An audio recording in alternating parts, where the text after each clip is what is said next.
Olá, ouvintes, tudo bem com vocês? Muito feliz de estar junto com vocês aqui de novo para mais um episódio do nosso podcast Deixa a Luz Entrar. O episódio de hoje é o de número 11 e nós vamos refletir no Salmo 139. Então hoje teremos um devocional.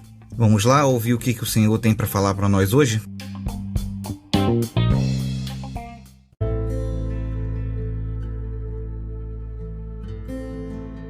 Senhor, Tu me sondas e me conheces. Sabes quando me assento e quando me levanto. De longe conheces os meus pensamentos. Observas o meu andar e o meu deitar, e conheces todos os meus caminhos. A palavra ainda nem chegou à minha língua, e Tu, Senhor, já a conheces toda. Tu me cercas por todos os lados, e pões a Tua mão sobre mim. Tal conhecimento é maravilhoso demais para mim. É tão elevado que não posso atingir. Para onde me ausentarei do Teu Espírito? Para onde fugirei da Tua presença? Se subo aos céus, lá estás. Se faço a minha cama no mais profundo abismo, lá estás também.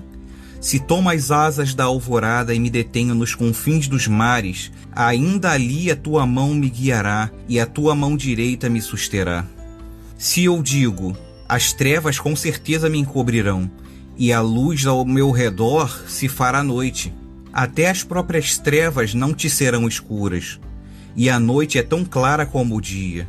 Para ti, as trevas e a luz são a mesma coisa, pois tu formaste o meu interior, tu me teceste no ventre da minha mãe. Graças te dou, visto que de modo assombrosamente maravilhoso me formaste. As tuas obras são admiráveis, e a minha alma o sabe muito bem. Os meus ossos não te foram encobertos quando no oculto fui formado e entretecido como nas profundezas da terra. Os teus olhos viram a minha substância ainda informe, e no teu livro foram escritos todos os meus dias, cada um deles escrito e determinado, quando nenhum deles ainda existia. Que preciosos para mim, ó Deus, são os teus pensamentos, e como é grande a soma deles. Se os contasse, seriam mais do que os grãos da areia. Quando eu acordo, ainda estou contigo. Como eu gostaria, ó Deus, que acabasse com os perversos. Afastem-se, pois, de mim, homens violentos. Eles se rebelam contra ti, e como teus inimigos falam coisas ruins. Acaso não odeio eu os que te odeiam, Senhor? E não desprezo os que se levantam contra ti? Eu os detesto com um ódio completo. Para mim são inimigos de fato. Sonda-me, ó Deus, e conhece o meu coração. Prova-me e conhece os meus pensamentos. Vê se há em mim algum caminho mau, e guia-me pelo caminho eterno.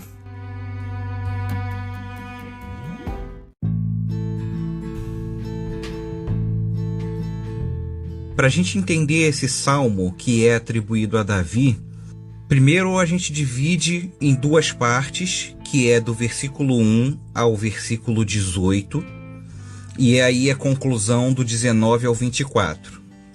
E essa primeira parte, do versículo 1 ao 18, a gente vai subdividir em três partes de 6 versículos cada. Primeiro do 1 ao 6, depois do 7 ao 12, depois do 13 ao 18. E aí vocês vão entender por que a gente dividiu dessa forma.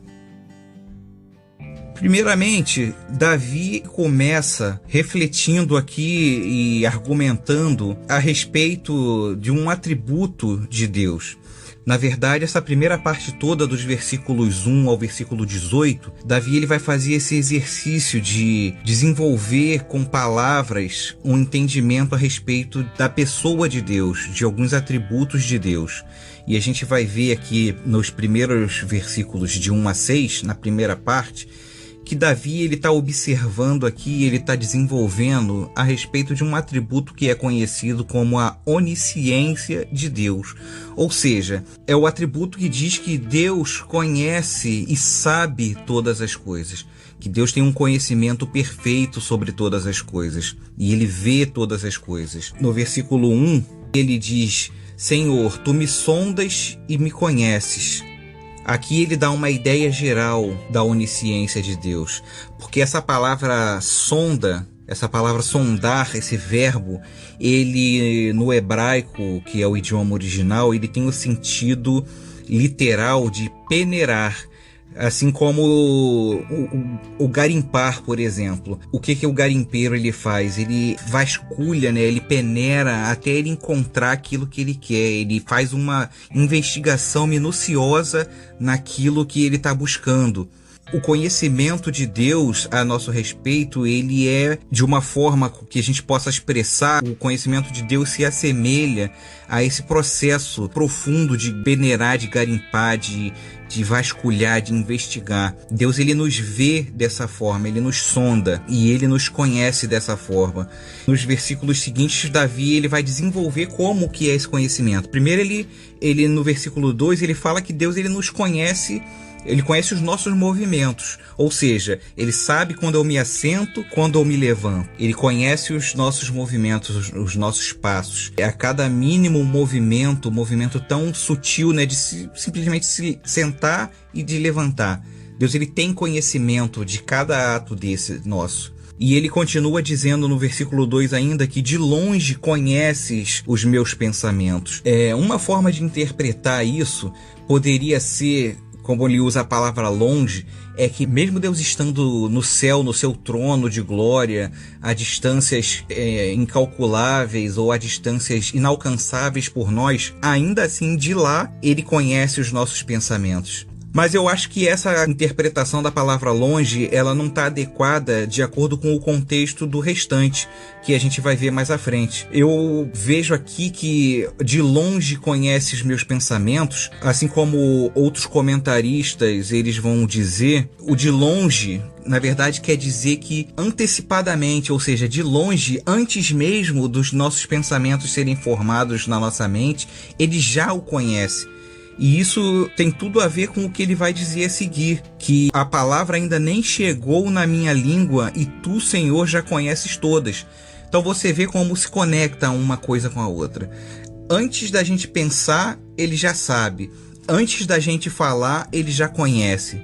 O conhecimento de Deus ao nosso respeito, ele é profundo. Ele é tão profundo que Davi ele chega a essa conclusão nos versículos 5 e 6. Deus nos conhece, nos vê, nos sonda de uma forma tão profunda e tão vasta que Davi só pode dizer o seguinte: tu me cercas por todos os lados e põe a tua mão sobre mim. Ou seja, o conhecimento de Deus a nosso respeito, ele nos cerca. Nós somos conhecidos por Deus de uma tal forma que é como se nós estivéssemos cercados pelo seu olhar, tanto por dentro como por fora. E aí ele diz no versículo 6, tal conhecimento é maravilhoso demais para mim.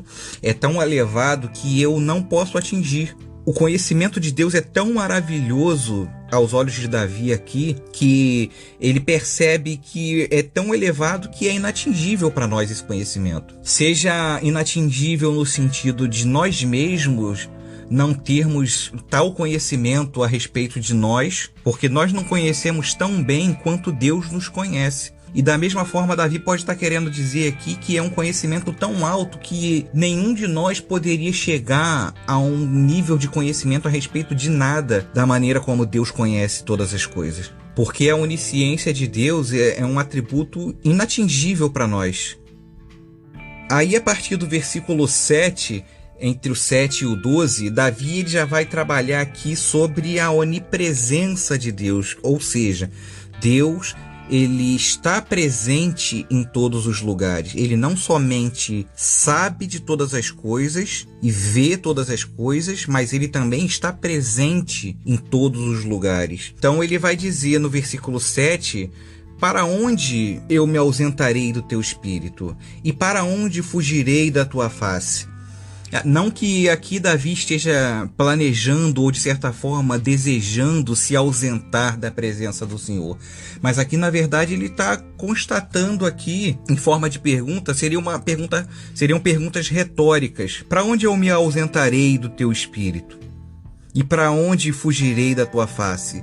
Se a palavra de Deus diz que a glória do Senhor enche toda a terra e os olhos do Senhor estão em todos os lugares, o Senhor está presente em toda parte. E Davi, ele constata aqui a respeito disso. E aí ele desenvolve mais nos outros versículos. Se subo aos céus, lá estás. Se faço minha cama no mais profundo abismo, lá estás também. Se tomo as asas da alvorada e me detenho nos confins dos mares, ainda ali a tua mão me guiará e a tua mão direita me susterá. Nesses 2 versículos, Davi ele fala sobre a presença de Deus que o acompanha no versículo 8, perdão. E nos versículos 9 e 10, ele fala que essa presença que o acompanha é uma presença protetora, é uma presença que o guarda, porque a noção da mão de Deus guiando e a mão de Deus sustentando no Antigo Testamento, a mão de Deus ela tem uma ideia, ela expressa a ideia de proteção. Isso é para que nós tenhamos a noção de que o fato de Deus estar presente conosco em qualquer lugar que a gente esteja, quer dizer que a mão dele nos protegerá, a presença dele nos protege, nos guarda. Por isso eu disse que no início, quando Davi faz as perguntas do versículo 6, do versículo 7, ele não planeja estar ausente da presença de Deus, porque Davi sabe que estar na presença de Deus é vantajoso para ele. Aí nos versículos 11 e 12, Davi vai desenvolver mais a questão da presença de Deus. Se eu digo, as trevas com certeza me encobrirão, e a luz ao meu redor se fará à noite. O que ele está querendo dizer com isso? Que se fosse possível ele chegar num lugar tão escuro a ponto de qualquer luz ao redor se tornasse noite, será que seria possível se esconder da presença do Senhor num lugar como esse? No versículo 12 ele chega à conclusão que não. Ele diz, até as próprias trevas não te serão escuras. A noite é para ti tão clara como o dia. Para ti as trevas e a luz são a mesma coisa. Isso porque o Senhor é a própria luz. Lá no Evangelho de João, ele vai dizer que a luz verdadeira veio ao mundo e a luz brilha nas trevas. E também no Evangelho de Mateus vai dizer que o povo que vivia nas trevas viu uma grande luz. O que isso quer dizer? Que quando o Senhor Jesus ele se tornou homem e veio habitar no nosso meio, ele veio manifestar a verdadeira luz no nosso meio. Ou seja, onde ele está presente, ali se manifesta uma luz tão intensa, a verdadeira luz, que qualquer trevas se tornam luz. Por isso que ele diz, a noite é tão clara como o dia. Para ti as trevas e a luz são a mesma coisa. Porque não há trevas, nele não há trevas alguma. Onde quer que ele esteja, ali estará a luz. Ou seja, não há lugar onde Deus esteja que também estejam as trevas. Não existe. Para ele, o dia e a noite são a mesma coisa, e trevas e luz são a mesma coisa. A conclusão é que não há lugar onde a presença do Senhor não nos acompanhe. Não há lugar onde Deus não se faça presente. Aí, nos versículos seguintes, a partir do versículo 13 até o 18, Davi vai desenvolver aqui a ideia do planejamento de Deus e da ação de Deus a respeito desse planejamento. Como que ele vai desenvolver isso? Falando de como Deus o criou, de como Deus o formou. Ele vai desenvolver aqui, ó. Pois tu formaste o meu interior, tu me teceste no ventre da minha mãe. Ele já desenvolve a ideia aqui de que o Senhor foi quem o formou no ventre da mãe dele. Uma coisa que nós temos noção cientificamente hoje, né, da formação minuciosa que é, do processo minucioso e detalhado que é a formação de um embrião dentro do ventre da mãe. Naquela época não se tinha essa noção. Mas Davi aqui, pelo relacionamento que ele tinha por Deus e pela grande revelação que Davi tinha pelo Espírito de Deus, aqui Davi na Bíblia já está desenvolvendo uma ideia que cientificamente nós só temos noção hoje em dia. E no versículo 14 ele diz, graças te dou, visto que de modo assombrosamente maravilhoso me formaste. As tuas obras são admiráveis, e a minha alma o sabe muito bem. Os meus ossos não te foram encobertos quando no oculto. Fui formado e entretecido como nas profundezas da terra. Os teus olhos viram a minha substância ainda informe. Olha que maravilhoso é o planejamento e o desenvolvimento de Deus na nossa vida. A forma mais perfeita que Davi escolheu aqui para desenvolver e para expressar isso em palavras é a forma como nós somos formados no ventre da nossa mãe. Como a formação do nosso corpo através de um embrião, ela é maravilhosa. Davi, ele não tinha aqui recursos científicos, ultrassonografia e outros recursos científicos como a gente tem hoje em dia, mas ele, ao olhar para si mesmo, e isso é um exercício muito interessante da gente fazer, a gente olhar para nós e ver como é maravilhoso o planejamento e o desenvolvimento de Deus na nossa criação. Como a perfeição do plano de Deus, como o funcionamento do nosso corpo, ele é tão perfeito, tão maravilhoso, e nós devemos glorificar a Deus por isso. Como Paulo disse lá em Romanos, que a própria criação de Deus, ela demonstra os seus atributos. E por isso, aqueles que não observam isso e não dão a devida honra e glória a Deus, eles são indesculpáveis diante de Deus. É isso que Paulo fala em Romanos 1. Porque diante de uma criação tão perfeita, de uma obra tão perfeita que Deus faz com as próprias mãos, não tem como a gente chegar a essa conclusão e não glorificar a Deus. E aí ele vai dizer que, ainda no versículo 16, e no teu livro foram escritos todos os meus dias, cada um deles escrito e determinado quando nenhum deles existia. A gente pode ler esse texto e ver aqui como muitas interpretações têm uma ideia de predestinação, mas diante do que a gente vai ver no final, e aí eu vou explicar melhor depois, não acredito que seja isso que Davi esteja falando aqui. Aqui Davi está falando, em contexto com os outros versículos que ele falou antes, a respeito de um planejamento e de uma execução desse planejamento por parte de Deus. O que eu estou querendo dizer com isso? Que Deus, ele tem um planejamento para a nossa vida. Deus, ele, pela sua onisciência e pelo seu conhecimento profundo a respeito de nós, porque ele nos criou, ele nos formou. Então ele sabe o que é melhor para nós. A Bíblia vai dizer que Deus, ele tem pensamentos bons a respeito de nós. A Bíblia vai dizer que a vontade de Deus é boa, perfeita e agradável.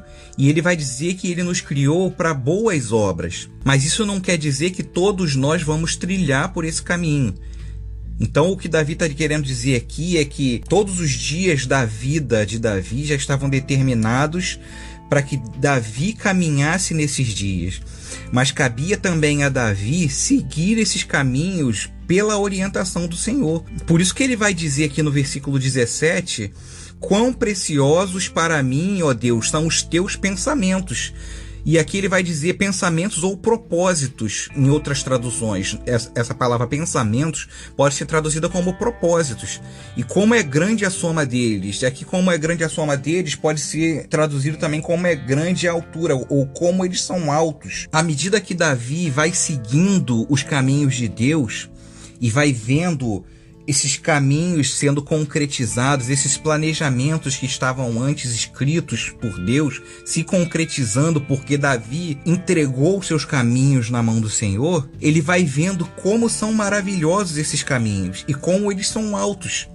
É isso que Davi está dizendo aqui. Por isso eu não acredito que esse versículo, esse texto, esteja falando a respeito de predestinação, mas sim falando da presciência de Deus e da sabedoria e do planejamento perfeito que ele tem para cada um de nós. E aqui no versículo 18, completando aqui o raciocínio de Davi, de como é grande esse pensamento, esse planejamento, esse propósito de Deus, ele compara isso aos grãos de areia. Ó. Se eu os contasse, seria mais do que os grãos de areia. Quando acordo, ainda estou contigo. Os planos de Deus para nós e os pensamentos dele são tão grandes e tão numerosos, as coisas que Deus planeja para nós, que não teria como a gente contar.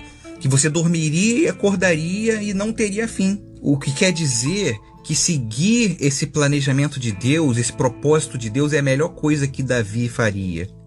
Aqui tem a separação que eu mencionei no início do podcast, dos versículos 1 ao 18 e do versículo 19 até o final.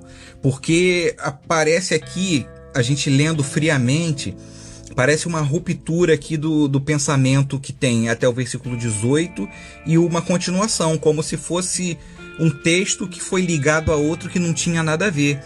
Eu vou mostrar para vocês o sentido aqui com que Davi coloca esse texto e como ele faz sentido com os outros textos que foram lidos antes.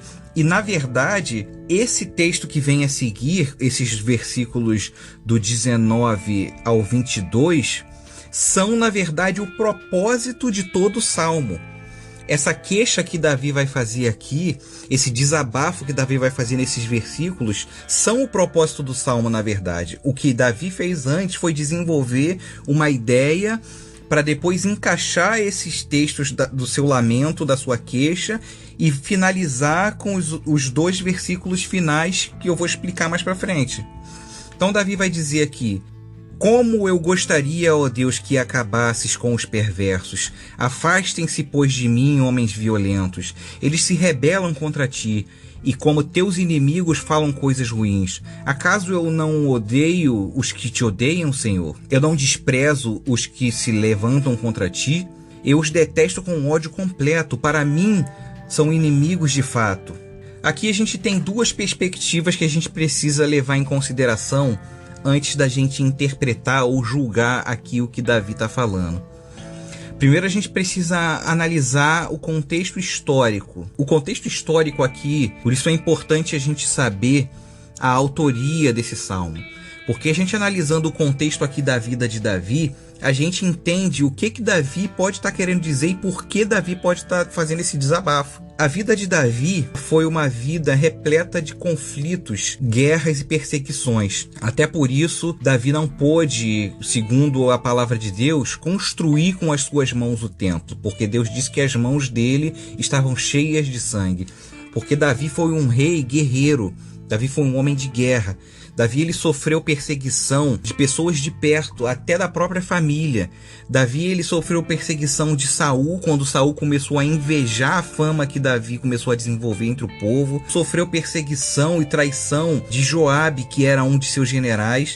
Davi sofreu traição do seu próprio filho, que tramou matá-lo e tomar o seu trono. E fora as perseguições de povos vizinhos que eram inimigos, como os filisteus, por exemplo. Davi, ele desde moço, ele travou conflitos com os filisteus, que é uma das histórias mais conhecidas da vida de Davi, que é a luta de Davi, o combate de Davi contra Golias. Então a vida de Davi era repleta de conflitos e traições e perseguições. Não me admira Davi está falando dessa forma a respeito dos seus inimigos. Nesse caso, é de certa forma justificável Davi ele pensar desse jeito. Era caso de vida ou morte. Aproveitando o contexto que a gente está vivendo hoje em dia, da guerra na Ucrânia, se coloca no lugar das pessoas que estão sendo bombardeadas, que tiveram seus lares invadidos, que tiveram que deixar o seu país por causa da invasão da Rússia. Imagina o que essas pessoas não devem estar pensando,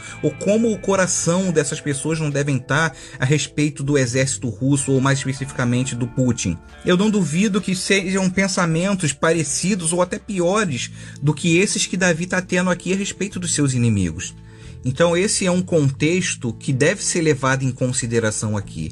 E nós não podemos julgar Davi por ele estar se expressando dessa forma. E ele está se colocando diante de Deus, ele está expressando para Deus esse sentimento, ele está colocando diante de Deus o desejo do seu coração. Até porque, como ele falou antes, Davi sabia que Deus o conhecia por dentro e por fora. Por isso eu digo que esse texto aqui, esses versículos onde Davi se queixa e se abre, desabafa, são, na verdade, o contexto central desse salmo. A outra questão que deve ser levada em consideração aqui é a respeito do o que está gerando essa indignação e esse sentimento em Davi. Davi, ele está protestando aqui contra a injustiça, contra os inimigos de Deus, contra os que se levantam contra Deus, contra os que falam falsamente, contra aqueles que odeiam a Deus e se levantam contra Deus. Porque lembra que a gente estava falando aqui sobre os propósitos de Deus? Davi aqui, ele estava ciente que ele estava seguindo os propósitos de Deus, que Davi ele estava sendo usado por Deus como rei para a nação de Israel. Então aqueles que se levantavam contra Davi automaticamente estavam se levantando contra os propósitos de Deus. Então eles estavam agindo como inimigos de Deus. É esse pensamento que a gente precisa ter aqui. Davi estava se levantando aqui, se indignando contra a injustiça. Então essa é uma característica de alguém que segue a Deus. Essa ira é justificável, essa ira santa, essa indignação, como eu disse lá no episódio da série Sermão do Monte, quando eu falei daqueles que têm fome e sede de justiça. Aqui está um exemplo disso. Aqueles que têm fome e sede de justiça são aqueles que têm uma certa indignação contra a prática da maldade, a prática da injustiça. Aqueles que se levantam contra os propósitos de Deus. Mas, ainda que Davi esteja falando dessa forma aqui, a gente vai ver na conclusão desse salmo que Davi está somente aqui entregando nas mãos de Deus. Ele não está aqui colocando esse ódio, essa ira em prática. Ele não está externando essa ira em prática. Ele está entregando o julgamento nas mãos de Deus, para que, se Deus quisesse usá-lo para exercer algum juízo, como muitas vezes foi executado, então Davi sim agiria. Porque a gente vai ver diversas vezes que Davi ele consultava a Deus antes de ele entrar em qualquer conflito. Assim foi em boa parte da vida de Davi. Davi consultava a Deus para saber se ele deveria entrar num conflito ou não. E é isso que ele vai deixar bem claro aqui nesses 2 versículos finais. Sonda-me, ó Deus, e conhece o meu coração. Prova-me e conhece os meus pensamentos. Vê se há em mim algum caminho mau e guia-me pelo caminho eterno. Então esses 2 versículos maravilhosos são a conclusão perfeita para esse salmo. Porque Davi, primeiro, ele vai meditar aqui do versículo 1 até o versículo 18 na onisciência de Deus, na onipresença de Deus e nos planos e no agir perfeito de Deus, no planejamento e na execução perfeita desse planejamento da parte de Deus. Mas o interessante aqui é que Davi ele não desenvolve um raciocínio abstrato, um raciocínio distante a respeito desses atributos de Deus. Davi ele desenvolve esse pensamento aqui, mas a partir de uma perspectiva pessoal, a partir de uma perspectiva relacional. Nos versículos que ele vai falar da onisciência de Deus, ele não vai simplesmente falar sobre um Deus que sabe e conhece todas as coisas. Davi, em primeiro lugar, ele vai tratar de um Deus aqui que o conhece muito bem. Ele não vai dizer nos outros versículos de um Deus que está presente em todos os lugares, mas ele vai falar aqui de um Deus que está com ele em todos os lugares. E ele não vai falar aqui a seguir de um Deus que planeja todas as coisas e que criou todas as coisas. Ele vai falar aqui de um Deus que o criou no ventre da sua mãe e que tinha um planejamento para ele. Então a gente vai ver que a perspectiva de Davi aqui é uma perspectiva pessoal, uma perspectiva relacional dele com Deus. E é esse exemplo aqui que nós temos que ter para que a gente possa chegar diante de Deus como Davi chegou e apresentar as nossas queixas. Davi ele apresenta essas queixas aqui diante de Deus porque ele tinha esse relacionamento com Deus.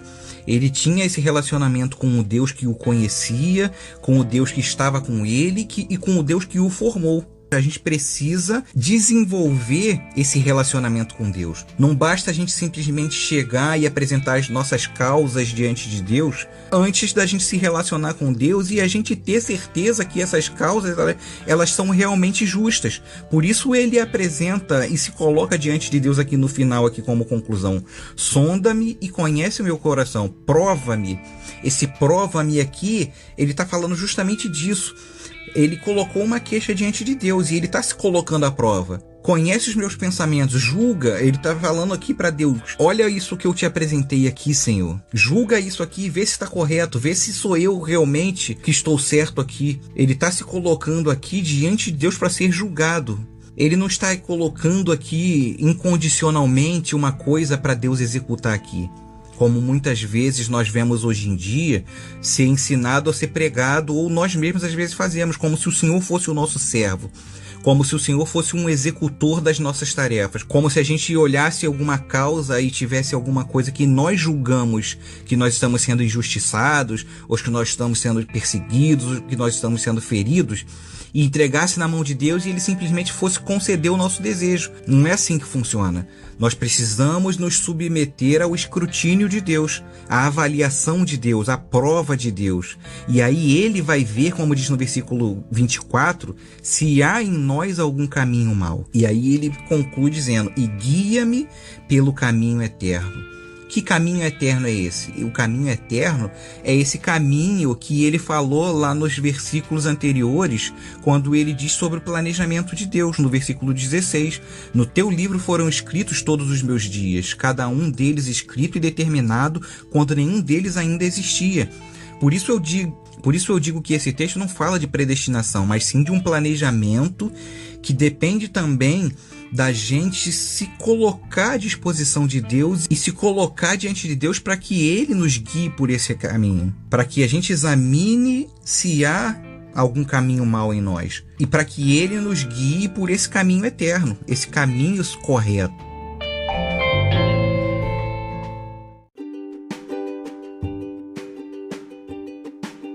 Que Deus tenha falado ao seu coração através dessa palavra, desse devocional, que Deus fale diretamente ao nosso coração e que a gente não somente ouça a voz de Deus, mas que a gente também siga, que a gente tenha esse desejo que Davi expressa aqui no final, de deixar que Deus nos sonde e que Ele mostre para nós, né? Porque na verdade Deus ele já conhece, Ele já sabe se há em nós algum caminho mau. Mas nós é que precisamos ter essa noção e chegar a essa conclusão, para que Ele nos guie pelo caminho eterno, para que a gente seja guiado por esse caminho, o caminho da eternidade. É isso aí, minha gente. Chegamos ao final de mais um episódio. Muito obrigado mais uma vez por vocês estarem me acompanhando aqui e compartilhando. Fiquem bem, fiquem em paz e deixe a luz entrar.